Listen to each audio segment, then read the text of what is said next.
আসসালামু আলাইকুম ওয়া রাহমাতুল্লাহি ওয়া বারাকাতুহু। সুসংবাদ এবং খুশির বার্তা নিয়ে আমি আপনাদের সম্মুখে এসেছি। আলহামদুলিল্লাহ, আলহামদুলিল্লাহ। সমস্ত প্রশংসা আল্লাহ তাআলার জন্য। আমরা এই মুহূর্তে সকলেই অবগত আছি, দেশ প্রবাস সকলে অবগত আছি যে আমাদের বাংলাদেশের পূর্ববর্তী সরকার স্বৈরাচার হাসিনা, যিনি পদত্যাগী হয়েছেন, বাংলাদেশ থেকে পালিয়ে গেছেন, ভারতের মধ্যে অবস্থান করতেছেন, তার ফাঁসির দাবি জানানো হয়েছে। তো ফাঁসির দাবি জানানো কেনই বা হবে না? এখানে কয়েকটি জিনিস বোঝার আছে যে এতে তার যদি ফাঁসি দেওয়া হয়, এতে করে হাজারো শিশুর বাবা মা, হাজারো মাজলুমের বাবা মা, তাদের হৃদয় শান্তি পাবে, তাদের হৃদয় খুশি হবে, আনন্দিত হবে। এবং এই স্বৈরাচার হাসিনা তিনি বিভিন্ন আলেমকে, অনেক বড় বড় ওলামায়ে কেরামদেরকে তিনি যেভাবে শাস্তি দিয়েছেন, অথচ রাসূল সাল্লাল্লাহু আলাইহি সাল্লাম বলেছেন যে ওলামায়ে কেরাম তিনি রাসূলদের ওয়ারিস।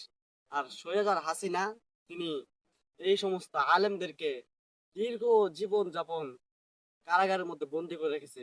তাদের শিশু বাচ্চাদেরকে তার বাবা থেকে খালি করে দিয়েছে, তার স্নেহ থেকে খালি করে দিয়েছে।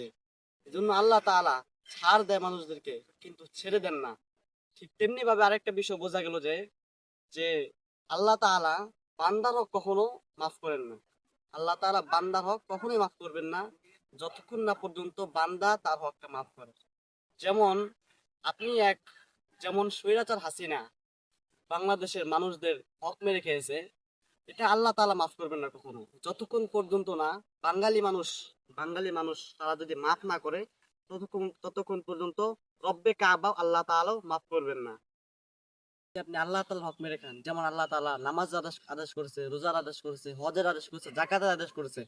এই সমস্ত জিনিস যদি আপনি আদায় না করেন, তাহলে আল্লাহ তাআলা ইচ্ছা করলে আল্লাহ তাআলা আপনার ক্ষমা করে দিতে পারে।